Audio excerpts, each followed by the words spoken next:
हाय, मैं सोनिया विद्यागुरु से current affairs का नया सेशन।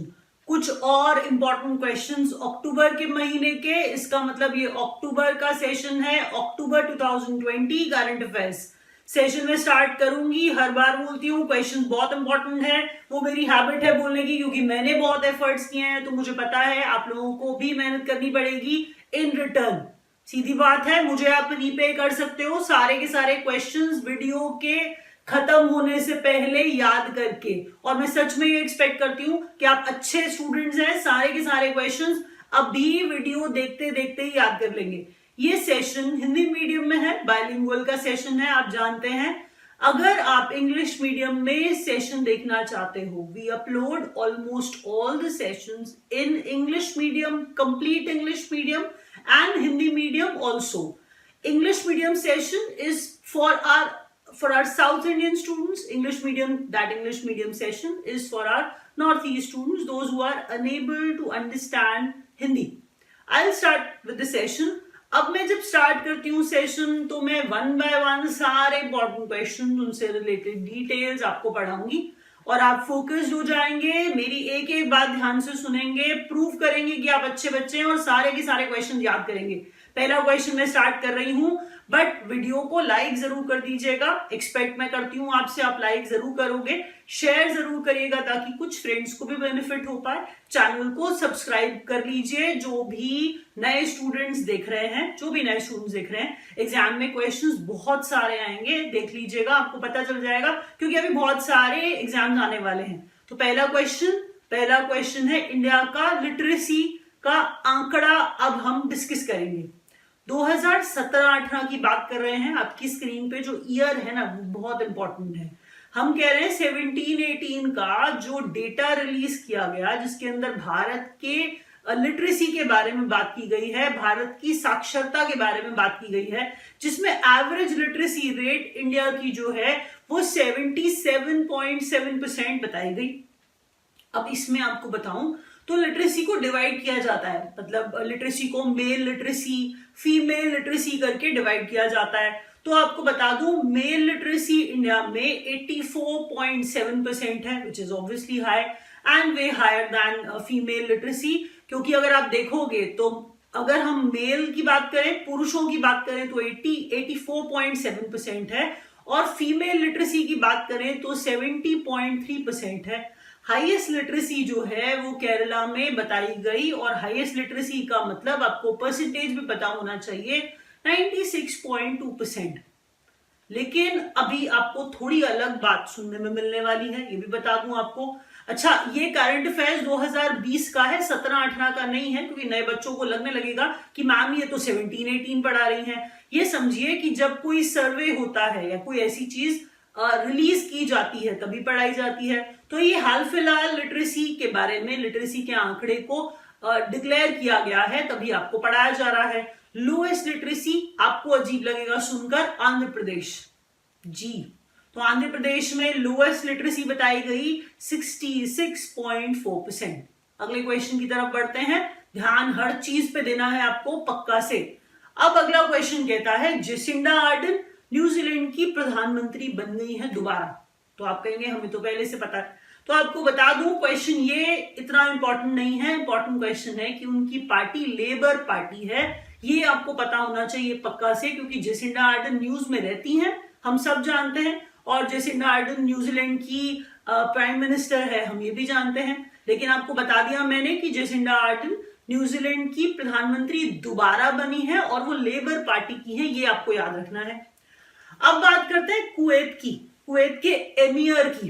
अब अगर मैं बात करूं एमियर, इसको आपको काफी सारे लोग अमीर ही बुलाते नजर आ जाएंगे। तो एमियर कुवैत के जो है वो शेख नवाफ अल अहमद अल जबेर अल सबाह बन गए हैं। अब आपने बहुत सारे अल सुन लिए, लेकिन आपको बता दूं, याद तो आपको करना पड़ेगा, मुझे पक्का पता है आपको नाम जरूर मुश्किल लगने वाला है। तो शेख नवाफ अल अहमद अल जबेर अल सबाह, ये नए एमियर बने हैं कुवैत के। अगला क्वेश्चन देखिए क्या है। तो अब अगला क्वेश्चन आपकी स्क्रीन पर, फर्स्ट हर घर जल स्टेट आपको लगेगा ये कौन कौन सी बड़ी बात हो गई।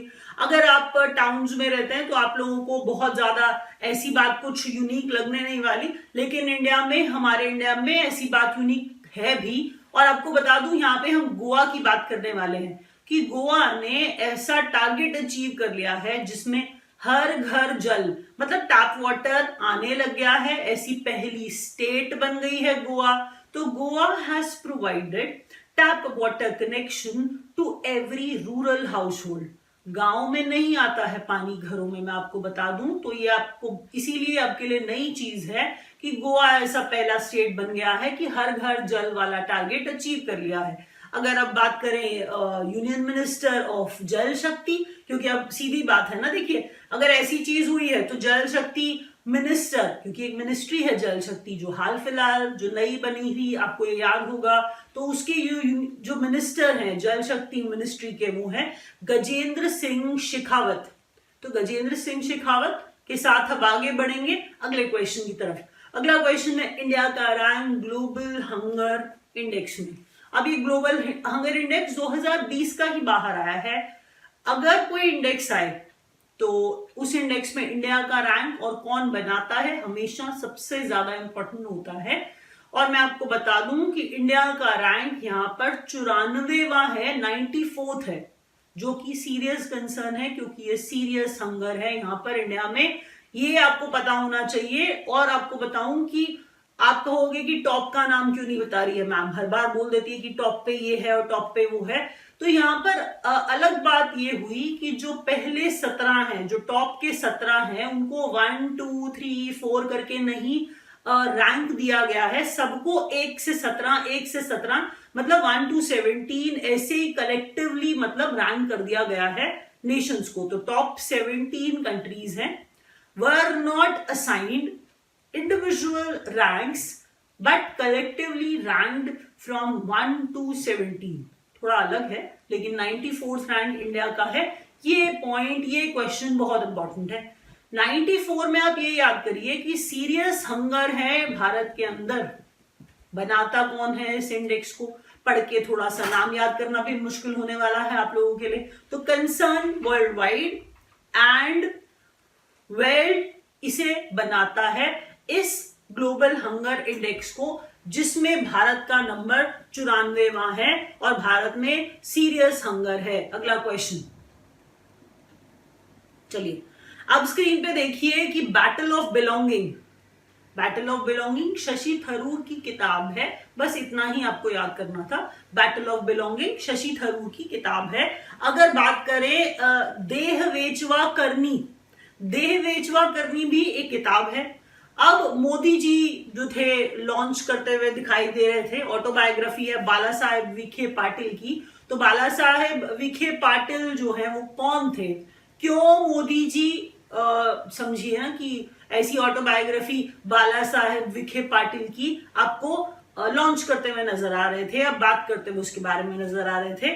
तो he was the former union minister of state, union minister also, but union minister heavy industries के, मतलब लंबे समय तक आप ये समझिए ना एमपी रहे, हेवी इंडस्ट्रीज मिनिस्ट्री भी संभाली है उन्होंने। तो काफी बड़े इंसान बाला साहेब विखे पाटिल, जिनकी ऑटोबायोग्राफी देह वेचवा करनी। अगला क्वेश्चन, अच्छा अब world students day, world students day आप लोगों के लिए इंपॉर्टेंट बहुत ज्यादा है। कारण आपको बता दूं, कारण ये है कि 15 अक्टूबर को वर्ल्ड स्टूडेंट्स डे होता है। अब आप कहेंगे वर्ल्ड स्टूडेंट्स डे, पहले तो वर्ड को ध्यान से सुनिए कि यूएन ने ये किया है। अब ऑनर किसको कर रहे हैं, ये ऑनर कर रहे हैं हमारे ओवल पाकिरी जैनुल आबिदीन अब्दुल कलाम आजाद, मतलब डॉक्टर एपीजे अब्दुल कलाम। उनका बर्थडे 15 अक्टूबर को आता है और उनके बर्थडे को याद करते हुए, उनके बर्थडे को मेमोरेबल बनाने के लिए वर्ल्ड स्टूडेंट्स डे उन्हीं के बर्थडे पर ऑब्जर्व किया जाएगा 15 अक्टूबर को, ये आपको भूलना नहीं है। तो APJ Abdul Kalam. Global hand washing day, आजकल हमें बहुत जरूरत है हैंड वॉशिंग की, तो ग्लोबल हैंड वॉशिंग डे इसलिए और इंपॉर्टेंट लगा मुझे, वो भी 15 अक्टूबर को ही है। अब 31 अक्टूबर को नेशनल यूनिटी डे, राष्ट्रीय एकता दिवस भी मनाया जाता है। ये भी दिन इंपॉर्टेंट है, आपको कम सुनने में आएगा। आपको सारे के सारे पूरा का पूरा एक चीज के ऊपर वीडियो बना देंगे, या बुक्स होंगी तो वो पूरा का पूरा डेज के ऊपर आपको पेजेस ही डिवोट कर देंगी, तो उतना नहीं आता है, उतना आप बच्चे पढ़ भी नहीं सकते हैं। आपको ये बात समझ में आती है कारण इस बात का, क्योंकि आपके पास पहले ही बहुत लोड है, बहुत सारी चीजें हैं। तो इंपॉर्टेंट चीजें हम पढ़ रहे हैं। World students day 15 October, global hand washing day also on 15 October, national unity day या फिर राष्ट्रीय एकता दिवस 31 अक्टूबर को। अगला क्वेश्चन है PM Modi to participate in 50th independence day of Bangladesh. जी, तो बांग्लादेश का 50वां स्वतंत्रता दिवस प्रधानमंत्री मोदी उसको अटेंड करेंगे। अब इस बात पर जो आपके लिए इंपॉर्टेंट बात आती है वो है कि इंडिपेंडेंस डे ऑफ बांग्लादेश 26 मार्च को, मतलब अगले साल मोदी जी उसको अटेंड करने जाने वाले हैं, क्योंकि 26 मार्च 2021 की बात चल रही है और 26 मार्च 2021 को 50वीं इंडिपेंडेंस डे मना रहा होगा बांग्लादेश अपना। अब यहाँ पे इंपॉर्टेंट बात आती है प्रेसिडेंट और प्राइम मिनिस्टर ऑफ बांग्लादेश। तो प्रेसिडेंट है अब्दुल हामिद, ये प्रेसिडेंट है बांग्लादेश के। और अगर बात करें शेख हसीना तो वो प्रधानमंत्री है, इनके बारे में हम सब जानते हैं, तो सदियों से यही हैं। तो शेख हसीना प्रधानमंत्री है और मैंने कहा अब्दुल हामिद जो है वो प्रेसिडेंट है बांग्लादेश के। अगला क्वेश्चन, अब बात करेंगे जोजिला टनल की। जोजिला टनल क्या है? एक्चुअल में आपको बताऊं तो ये एशिया की लॉन्गेस्ट टनल होगी, टनल रोड होगी। अब हम ये कहना चाह रहे हैं रोड टनल लॉन्गेस्ट एशिया की जोजिला टनल, जो नेशनल हाईवे 1 को कनेक्ट करेगी, मतलब में कनेक्ट करेगी इन द सेंस जो नेशनल हाईवे है बेसिकली, उसमें श्रीनगर वैली से ले तक जो है ये जोजिला टनल होगी।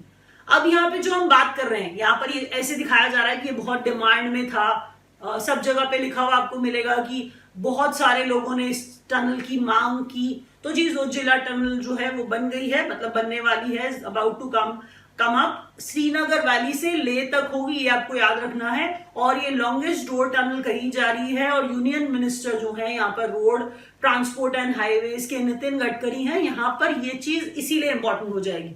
तो अगला क्वेश्चन देखते हैं क्या है। PM distributed property cards under स्वामित्व स्कीम।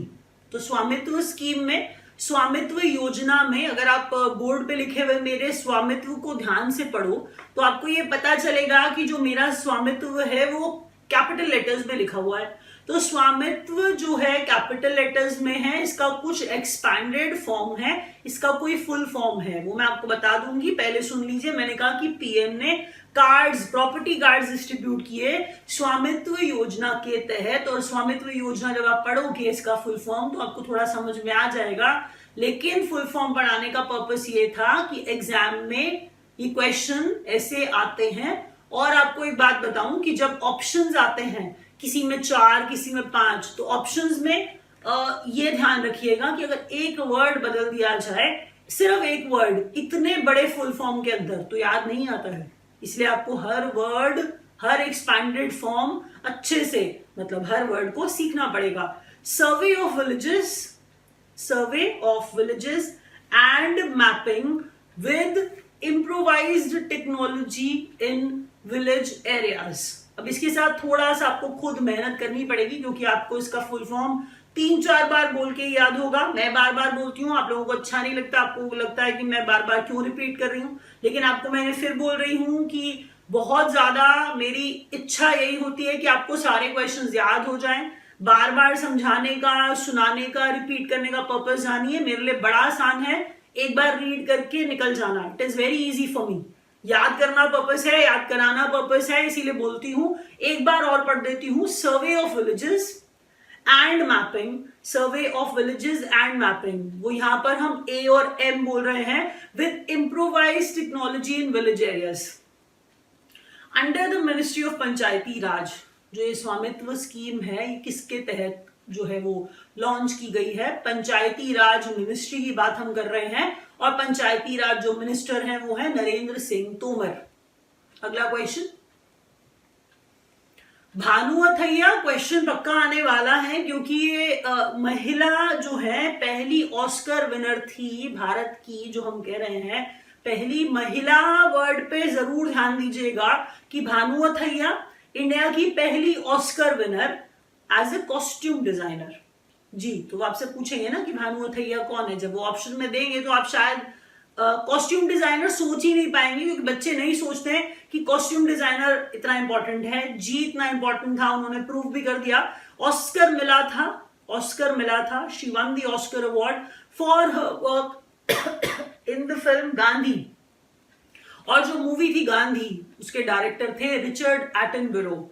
तो मैं कह रही हूं director of Gandhi Richard Attenborough, और मैं कह रही हूं गांधी मूवी उन्होंने बनाई थी और गांधी का जो कॉस्ट्यूम डिजाइन किया था वो भानु अथैया ने किया था।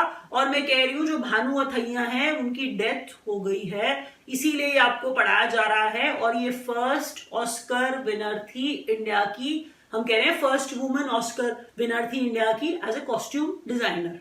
अगला क्वेश्चन देखिए, chairman of Indian banks association, Indian banks association IBA की अब हम यहाँ बात कर रहे हैं। तो आईबीए के जो चेयरमैन नए बनाए गए हैं, एक्चुअल में वो यूनियन बैंक ऑफ इंडिया के सीईओ और एमडी हैं। राजकिरण राय जी की बात मैं कर रही हूँ। जी इनके नाम में पहले से ही है, आप ये मत सोचिएगा कि मैं जी लगा रही हूँ, जी है पहले से। तो राजकिरण राय जी जो हैं वो एमडी और CEO union bank of India के हैं, जिन्हें आईबीए का चेयरमैन अभी नियुक्त किया गया है 2020 और 21 के लिए। अगला question, standard term policy to be offered by all life insurers from 1 January 2021। अच्छा, ये क्वेश्चन ना पक्का एग्जाम में आ जाएगा, देख लीजिएगा, क्वेश्चन पक्का एग्जाम में आ जाएगा, किसी ना किसी एग्जाम में आपको मिल जाएगा। स्कूल में भी टीचर्स एम्फैटिकली बोलते थे और मैं वही कर रही हूं, आपको बता रही हूं कि मैं पहले ही इंपॉर्टेंट क्वेश्चंस चुन रही हूं और उसमें भी सुपर इंपॉर्टेंट, वेरी इंपॉर्टेंट है। ये वही वेरी इंपॉर्टेंट है जो आप कॉपीज के अंदर VIMP करके सब जगह मार्क करते थे स्कूल में, आपको याद आ जाएगा। तो मैं कह रही हूं कि स्टैंडर्ड टर्म पॉलिसी है, ऑफर करनी है हर लाइफ इंश्योरर को, हर लाइफ इंश्योरेंस कंपनी को 1 जनवरी 2021 से, और उसका नाम सरल जीवन बीमा होगा। और जो सरल जीवन बीमा है, अगर आप उसकी बात करते हो तो आपको बताते हैं कि उसमें सम एश्योर्ड जो है वो मिनिमम सम एश्योर्ड 5 लाख का होगा, और अगर मैक्सिमम सम एश्योर्ड की बात करें तो 25 लाख नहीं, मतलब 25 लाख से भी ज्यादा हो सकता है, लेकिन मैं आपको बता रही हूं कि एक लिमिट भी तय की गई है। आप बियॉन्ड जा सकते हो, उसके लिए कुछ कंडीशंस होती हैं, वो आपको पता होनी चाहिए। कंडीशंस उतनी इंपॉर्टेंट नहीं है, लेकिन अगर आपसे पूछा जाएगा एग्जाम में तो आप ऐसे ही लिखोगे कि 5 लाख मिनिमम है, 25 लाख मैक्सिमम है। कुछ कंडीशंस होती हैं जिसके बियॉन्ड आप जा सकते हो, बट इतना बड़ा पेपर ऐसा नहीं होता कि जिसमें वो हमसे थोड़ी कहानियां पूछ लेंगे, वो ऐसा नहीं करेंगे। आपको 4 ऑप्शन दे तो उसमें 5 लाख मिनिमम, 25 लाख मैक्सिमम आप मार्क करोगे। 18 साल के अगर आप हो, 18 साल के अगर आप हो, 65 साल तक जो है इस पॉलिसी को आप अवेल कर सकते हो। मैक्सिमम मैच्योरिटी एज इसकी 70 साल ही है, ये आपको पता होना चाहिए। लेकिन जो पॉलिसी का टर्म है वो 5 से 40 साल का है, ये भी आपको जानना जरूरी है। सारे के सारे पॉइंट्स अच्छे से याद करने हैं आपको, एक भी चीज आप छोड़ नहीं सकते हो, क्योंकि सरल जीवन बीमा जो है वो पेपर में आएगा। कब से? 1 जनवरी 2021 से सारे लाइफ इंश्योरर्स को ये रखना होगा। अगला क्वेश्चन, स्लिनेक्स की बात करें तो स्लिनेक्स को पढ़िए, श्रीलंका इंडिया नेवल एक्सरसाइज है ये। स्लिनेक्स क्या है? Sri Lanka, SLI India, N for naval, naval maritime मतलब नेवी वाली एक्सरसाइज। तो स्लिनेक्स जो है 8वें नंबर की एक बायलैटरल एक्सरसाइज है, मैरिटाइम एक्सरसाइज है, जो अभी हुई है हाल फिलहाल। वो त्रिंकोमाली जो है वो बेसिकली श्रीलंका में है। तो त्रिंकोमाली में स्लिनेक्स हुआ बायलैटरल एक्सरसाइज, क्योंकि बाय 2 देशों के बीच में, तो ट्राइलैटरल भी होता है 3 देशों वाला, इसीलिए बायलैटरल जान जान के बोल रही हूँ। तो स्लिनेक्स पढ़ के वैसे ही आप समझ जाओगे कि ऐसे श्रीलंका है, आई इंडिया है, तो श्रीलंका इंडिया नेवल एक्सरसाइज है ये। और मैंने क्या बताया आपको, त्रिंकोमाली इसका वेन्यू था, आपको भूलना नहीं है, क्योंकि त्रिंकोमाली इंडिया में नहीं है तो ऑब्वियस बात है श्रीलंका में होगा। अगला क्वेश्चन बढ़ते हैं, जरा देखिए। अब बात कर रहे हैं बोंगो सागर की। अब आपको लगेगा कुछ शायद गाना होगा या कुछ ऐसा होगा, नहीं जी नहीं। बोंगो सागर नेवल एक्सरसाइज है भारत और बांग्लादेश के बीच में। बोंगो सागर क्या है, भारत और बांग्लादेश के बीच में नेवल एक्सरसाइज है, जो बे ऑफ बंगाल, एक्चुअल में नॉर्दर्न पार्ट कहा जा रहा है। तो बे ऑफ बंगाल आपको याद रखने के लिए बहुत है कि बे ऑफ बंगाल में बोंगो सागर हुई, किसके बीच में हुई बोंगो सागर, भारत और बांग्लादेश के बीच में। कोऑर्डिनेटेड पेट्रोल, मतलब हम बात करें कोऑर्डिनेटेड पेट्रोल, जिसको हम कॉरपैट कहते हैं, आपको हो सकता है कॉरपैट का फुल फॉर्म भी पूछ लिया जाए, लेकिन कॉरपैट जो हम बात करें कोऑर्डिनेटेड पेट्रोल, वो भी भारत और बांग्लादेश के बीच में ही कंडक्ट हुई है। आपको ये भी जानना जरूरी है, साथ में इसलिए पढ़ा रही हूं क्योंकि ऐसा था कि लगभग 3 तारीख के आसपास बोंगो सागर और 4 और 5 अक्टूबर के आसपास कोऑर्डिनेटेड पेट्रोल जो है वो हुआ था। आपको बता रही हूं कोस्टल सिक्योरिटी एक्सरसाइज, मतलब ये मुझे लगता है क्योंकि एक्सरसाइज पढ़ा रही हूं मैं आपको, तो साथ के साथ आपको एक और एक्सरसाइज बता दूं कि coastal security exercise, coastal security exercise जो है वो केरला, कर्नाटका और लक्षद्वीप कोस्टल एरियाज पे जो है वो हुई है, और ये सागर कवच इसका नाम था, ये भी आपको याद रखना पड़ेगा। अगला क्वेश्चन देखिए क्या है। अब आईएनएस कवरत्ती की बात करते हैं। बहुत पहले हमने इसके बारे में बात की थी, बट अब इसको इंडक्ट कर दिया गया है नेवी के अंदर, तो आईएनएस कवरत्ती को इंट्रोड्यूस कर दिया गया है, ले आया है कवरत्ती को। तो आपसे पूछा जा सकता है कि कवरत्ती है क्या। कवरत्ती एक्चुअल में कमोटा क्लास कॉर्वेट है। अब आपको अगर कॉर्वेट का मतलब नहीं पता है, तो कॉर्वेट का मतलब होता है एक स्मॉल वॉरशिप होता है, उसे हम कॉर्वेट कहते हैं। तो अगर मैं बात करूं आईएनएस कवरत्ती, जिसे अभी हाल फिलहाल इंडक्ट किया गया है, इंट्रोड्यूस किया गया है इंडियन नेवी के अंदर, वो एक Kamorta class anti submarine warfare corvette है। ये आपको पता होना चाहिए, स्टेल्थ कॉर्वेट है, ये सारा आपको पूरा का पूरा पता होना चाहिए। अगर आप जानना चाहो, अगर मैं बात करूं कि आईएनएस कवरत्ती जब मैंने पढ़ाया था तो मैंने आपको बोला था कमोटा क्लास बोल रही हूं, तो कमोटा क्लास में ये 4थे नंबर का है, और 3 अगर बात करें तो आईएनएस एक कमोटा है, पहले आईएनएस कमोटा है, आईएनएस कड़मट है और आईएनएस किल्टन है, और आईएनएस कवरत्ती ये 4थे नंबर का है। दोबारा बोल देती हूं, मैंने कहा आईएनएस कवरत्ती 4थे नंबर का Kamorta class anti submarine warfare corvette है। इससे पहले 3 और हैं जो नेवी में है, हम जिनकी बात कर चुके हैं पहले, बहुत पुराना वीडियो था, लेकिन उस टाइम सिर्फ बात हो रही थी, अब इसे इंट्रोड्यूस कर दिया गया है, इसलिए आपको पढ़ा रही हूं। तो मैंने क्या कहा था कि आईएनएस कमोटा क्लास बोला था, तो पहला मैं बोल रही हूं आईएनएस कमोटा, दूसरा मैं बोल रही हूं आईएनएस कड़मत है, और तीसरा है आईएनएस किल्टन, और चौथा आईएनएस कवरत्ती है, जिसे अभी इंडक्ट किया गया है। अगला क्वेश्चन देखिए, इंडियन नेवी में chairmanship of governing body of the international labour organisation, ILO international labour organisation है। स्कूल में आप एनसीईआरटी की किताबों में भी इंटरनेशनल लेबर ऑर्गेनाइजेशन के बारे में पढ़ते हो। इंटरनेशनल लेबर ऑर्गेनाइजेशन का हेडक्वार्टर्स जो है वो जिनेवा में है, जिनेवा मतलब स्विट्जरलैंड में है, ये रिलेटेड बात थी। अगर मैं बात करूं कि इसकी चेयरमैनशिप अब भारत को मिल गई है, तो कोई ना कोई, देखिए सीधी बात है, हेड भारत भी तो बनाएगा ना उसको हैंडल करने के लिए। तो मैं क्या कह रही हूं, पहले तो चेयरमैनशिप भारत को मिल गई है आईएलओ की। मैं फिर कह रही हूं अपूर्व चंद्र, सेक्रेटरी लेबर एंड एम्प्लॉयमेंट के, इनको चेयरमैन बनाया गया है उस गवर्निंग बॉडी का ऑफ आईएलओ। अब सीधी बात है, हम आईएलओ की चेयरमैनशिप करेंगे तो हम अपना कोई चेयरमैन भी, अपना कोई हेड भी तो बैठाएंगे ना उसको गवर्न करने के लिए। तो वो अपूर्व चंद्र है, who is going to look after ILO, जो हेड होंगे। और मैंने क्या कहा था, इंडिया इंपॉर्टेंट, ये क्वेश्चन इंपॉर्टेंट हमारे लिए इसलिए है क्योंकि आईएलओ की चेयरमैनशिप इंडिया को, भारत को मिल गई है। अगला क्वेश्चन, को ओरिजिनेशन मॉडल।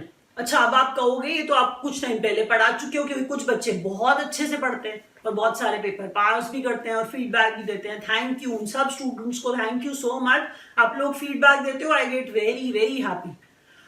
अच्छा, ब्लेसिंग्स आप सबको, एग्जाम दीजिए और फीडबैक जरूर दीजिए। अब दोबारा आगे बढ़ते हैं और मैं बता रही हूं कि को ओरिजिनेशन मॉडल जो है, जिसके बारे में मैं आपको पढ़ा चुकी हूं, उसमें मैंने कुछ गलत नहीं पढ़ाया है। एक्चुअल में क्या हुआ है कि उसको ओरिजिनेशन मॉडल को रिप्लेस करके अब ये को लेंडिंग मॉडल बुला रहे हैं। तो को ओरिजिनेशन मॉडल है प्रायोरिटी सेक्टर। अच्छा, किसी ने अगर को ओरिजिनेशन मॉडल जानना है तो लास्ट वाला ही वीडियो आप देख लीजिएगा, उसी में मैंने पढ़ाया था, जहां तक मुझे याद आ रहा है, को ओरिजिनेशन मॉडल के बारे में। It was actually related with priority sector lending.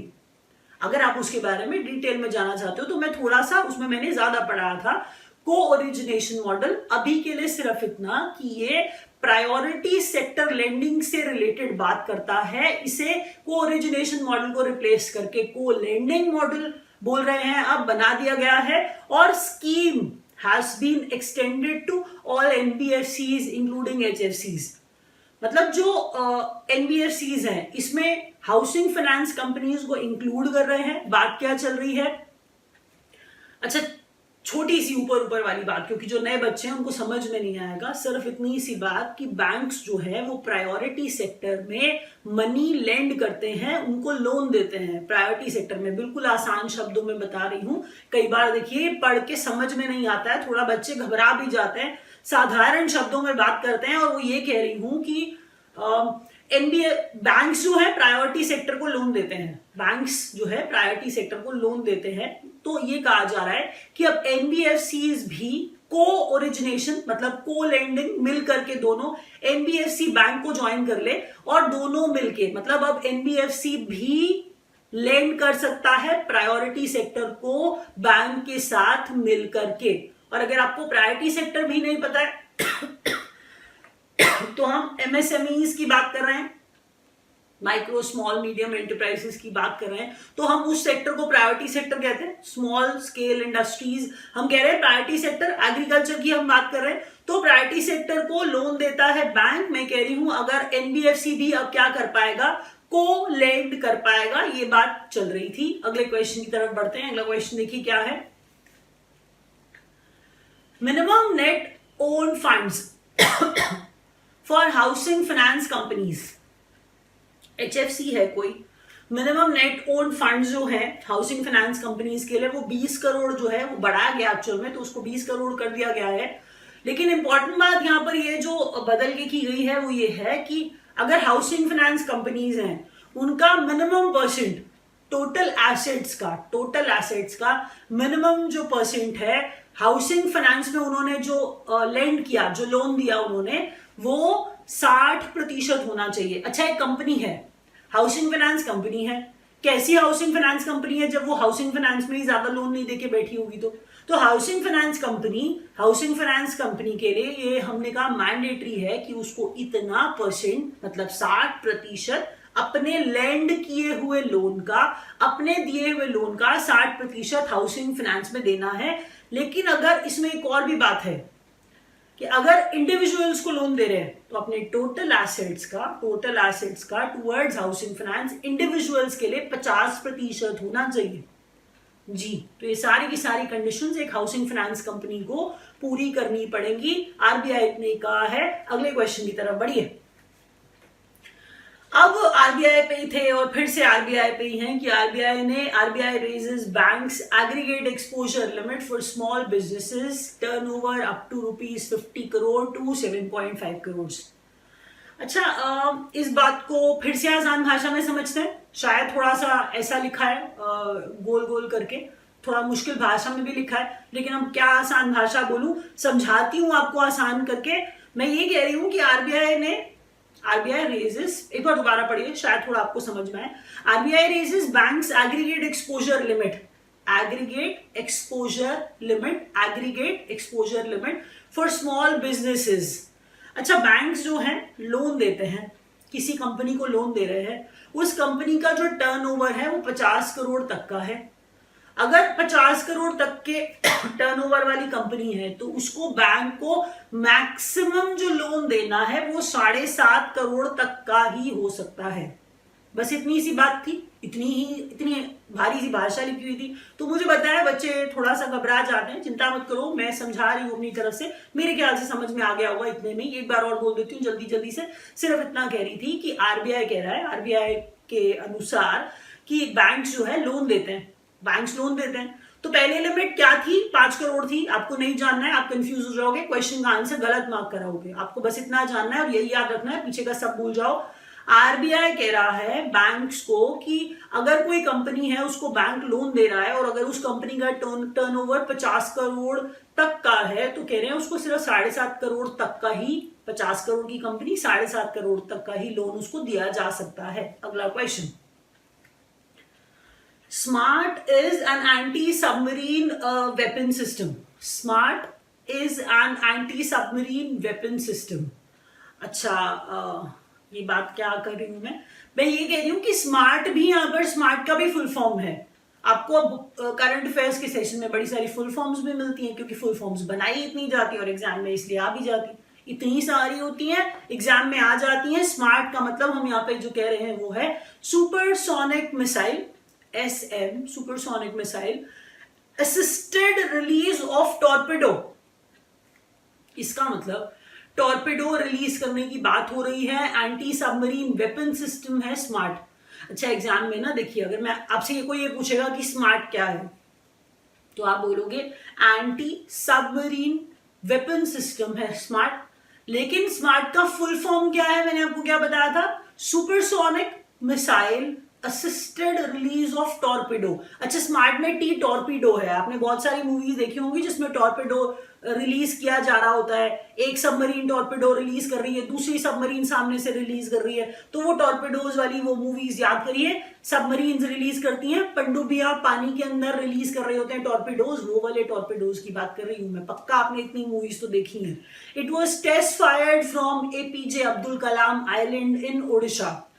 Odisha से टेस्ट फायर किया गया है APJ अब्दुल कलाम आइलैंड से। किसको? स्मार्ट को कह रहे हैं। और स्मार्ट अगर आपसे पूछा जाए तो क्या है? स्मार्ट है basically anti submarine weapon system. अगला क्वेश्चन आपकी स्क्रीन पर, surface to surface supersonic cruise missile test fired successfully with an indigenous booster from Balasore Odisha. BrahMos इसका नाम है। दोबारा बोलते हैं, धीरे धीरे समझते हैं। ब्रह्मोस जो है surface to surface supersonic cruise missile है। टेस्ट फायर किया गया है इसको, और टेस्ट फायर किया गया आप कहोगे तो हम पहले से ही जानते हैं, तो बहुत पुरानी बात है। हम कह रहे हैं विद एन इंडिजिनस बूस्टर इसको टेस्ट फायर किया गया है, हम कह रहे हैं। तो बालासोर उड़ीसा से किया गया है, तो वो ये वाली नई बात थी, तो आपको उसको याद रखना है। सरफेस टू सरफेस भी याद रखना है, सुपरसोनिक क्रूज मिसाइल है ये भी याद रखना है। भारत में बने हुए बूस्टर से इसे सक्सेसफुली टेस्ट फायर किया गया है। कहां से किया गया है? बालासोर उड़ीसा से किया गया है। अगला क्वेश्चन, अच्छा, कलर कोड बाय IRDAI। अच्छा, अब आप कहेंगे कलर कोड ये कौन सा मैम क्वेश्चन बढ़ा रही है और ये कैसे इंपॉर्टेंट हो सकता है? अच्छा, आप और मैं पॉलिसी बाजार पे गए और हम पॉलिसीज देख रहे थे। हम हेल्थ इंश्योरेंस लेने वाले थे और हम बहुत कुछ पढ़ रहे थे और शायद हो सकता है हमने कंफ्यूज होकर के कोई गलत पॉलिसी खरीद ली, हो सकता है ना। तो वो आपको मदद कर रहा है IRDAI, इंश्योरेंस की रेगुलेटरी बॉडी जो है वो आपको मदद कर रही है कि अगर आप हेल्थ इंश्योरेंस खरीदो, हेल्थ इंश्योरेंस पॉलिसी खरीदो तो रंग देख लो जी। आप कहेंगे कितना आसान हो जाएगा? हाँ, सच में आसान हो जाएगा। आप खुद तो सोचो, कोई अगर ग्रीन कलर से मार्क्ड पॉलिसी है, किसी कंपनी की पॉलिसी है, उसको ग्रीन कलर से मार्क किया गया है, तो आप ये समझ लो कि वो पॉलिसी उतनी मुश्किल नहीं है, बहुत कॉम्प्लेक्स नहीं है, सिंपल सी है, उसको आप इजीली कॉम्प्रिहेंड कर सकते हो, इजी टू अंडरस्टैंड है, सिंपल प्रोडक्ट है, ठीक है। अगर कैटेगरी बढ़ाते हैं, कलर बढ़ाते हैं, तो कलर बोलते हैं अगर हो जाए ऑरेंज। अब कॉम्प्लेक्स है, कॉम्प्लेक्स है, मुश्किल है, उलझी हुई है। कितनी उलझी हुई है? मॉडरेटली उलझी हुई है। आप इसमें भी पैसा लगा सकते हो, लेकिन अगर लाल कलर से मार्क कर दिया तो सुपर कॉम्प्लेक्स है, कॉम्प्लेक्स प्रोडक्ट है, मुश्किल प्रोडक्ट है। इसीलिए कलर कोड IRDAI ने हेल्थ इंश्योरेंस पॉलिसी को दे दिया है, क्योंकि अभी इस टाइम सबके सब मिलकर सिर्फ हेल्थ इंश्योरेंस पॉलिसी खरीद रहे हैं। तो ग्रीन है, ऑरेंज है और रेड है। अगले क्वेश्चन की तरफ बढ़ते हैं। First state to have 100% digital hi-tech public sector schools, Kerala है ये।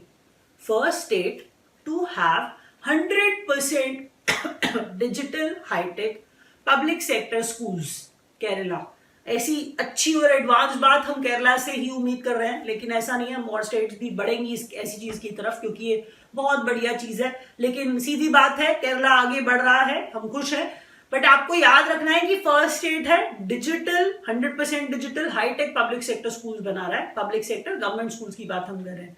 अब एक मजे की बात, आप खाना खाते हो और आपकी मदर जो है वो खाने में एसिफेटिडा डालती हैं। एसिफेटिडा मतलब हींग, आपको लग गया होगा पता नहीं क्या बोल दिया मैम ने।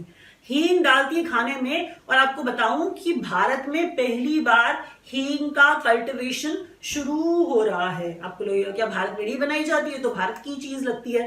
तो ये अलग बात थी आप लोगों को जो मैंने आज बताई। आप इस खुशी में याद कर लेना कि भारत अब इसका कल्टीवेशन स्टार्ट कर रहा है। हिमाचल प्रदेश, एक्चुअल में स्पीति वैली वाला इलाका बताया जा रहा है कि इंडिया जो है पहली बार हिमाचल प्रदेश में स्टेट ही आपसे पूछा जाएगा कि हींग उगाने की कोशिश कर रहा है, हींग उगा रहा है। इसी बात के साथ रैप अप करूंगी मैं। अगर आपको वीडियो अच्छा लगा होगा तो प्लीज लाइक दबा देना। समझ नहीं आया होगा तो इंग्लिश वाले वीडियो पे चले जाना, और हिंदी में देखना चाहते हो तो वीडियो दोबारा देख लेना। Thank you so much for watching.